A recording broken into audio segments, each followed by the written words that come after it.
Hey, what's up guys? It's Steven here with my first ever Lightroom tutorial. Today I'm going to show you 3 tips and tricks that will hopefully help you improve your Lightroom game. So sit back, relax, and let's get into it.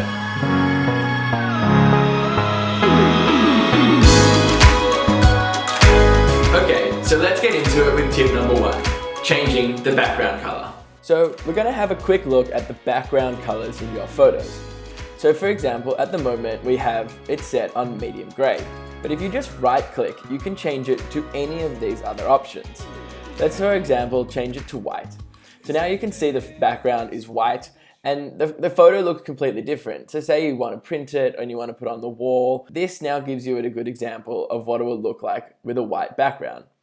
But for example, if you're editing a photo like this, and it's got a black background, but it doesn't quite look exactly black. So another thing you could do is right click, change your background color to black, and now you can actually see if your blacks are really black. And as you can tell here, it's pretty close, but not 100%. I might have to tweak this photo a little bit. Tip number 2, viewing your photos in full screen. So let's say you're working on this image and you just say your screen is so small, you're working on your laptop and you just want to see it bigger. So one good thing you can do is you click the F key. And what this does is it brings it into full screen mode. Wow. Now you can see everything a lot bigger and a lot clearer. But now you're done and you want to go back to normal, you just click the F key again and it brings you back to your normal Lightroom screen. Another option of what you can do is you can click the L key. And what this does is kind of put a black overlay over everything else besides the image. If you click it again, it makes the whole of the rest of Lightroom black, and now you can just see your image. So it doesn't make it any bigger, but it just makes you zone in to only seeing your image. And to get back to normal, you just click L again. And tip number 3 is an organizational tip, helping you rate your photos from 1 to 5. So here I have a bunch of photos that I did at a gallery opening just the other day. And the client said to me that they only wanted around 10 photos to post on social media and use for advertisement. But here I have 52 photos. So how do I crunch down these 52 photos to only 10? I could just go through and sporadically choose 10 photos and send to them, but that's not the best way of doing it. So what I like to do is look at them in big and then rate my photos from 1 to 5. So down here you can see your star ratings. The short keys for them is to just click the numbers between 1 and 5. So I'm slowly going to do this in front of you and you can see how it works.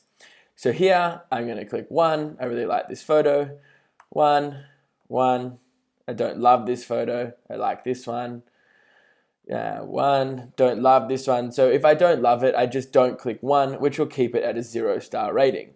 And I'll just quickly go through this one. Let's put it in super speed. Okay, so now I've sorted through all of my photos and you can see down the bottom I've given some a 1 star and some a no star. So now if I just click on this star rating, it'll show me ones that are rated greater than or equal to. I can change that to rating them equal, less than or equal to, or just equal to. But I'm going to stick it at greater than or equal to.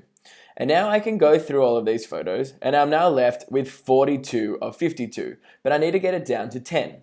So I'll do this process again. I'll go back to the beginning and I'll do it with 2 star. So I do love this photo, so it goes 2 star. I love this one. I love this one. I don't love this one as much, but I like this one. And again, we'll go into super speed and I'll show you the process. Okay, so now I've done this again, and if I click on 2 star, now it will show me only the ones that are rated 2 stars. So we've got it down from 52, now down to 26. So now I'll do this process again with 3 stars and 4 stars, and then eventually I'll do it with 5 stars, and hopefully I'm left with the right amount of photos. Let's put into super speed again, and I'll show you the process. Okay. So now I've sorted through all of my photos and given them a rating between 1 and 5. So these 10 photos that are left at the end are now the 10 photos that I think I'm going to send to the client. This is a really easy way of kind of showing my process when editing through my photos and sorting the photos to give to the clients.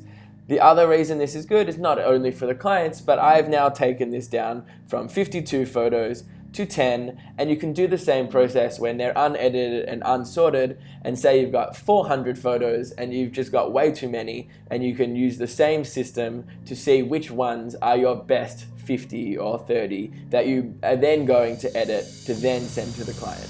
So those are my 3 hopefully useful Lightroom tips. If you enjoyed this video, please make sure to smash that like button. Also hit that subscribe button so you can see all of my future videos. And if you know other useful Lightroom tips, comment them down below and I'll be sure to check them out. Thanks guys, catch you in the next one.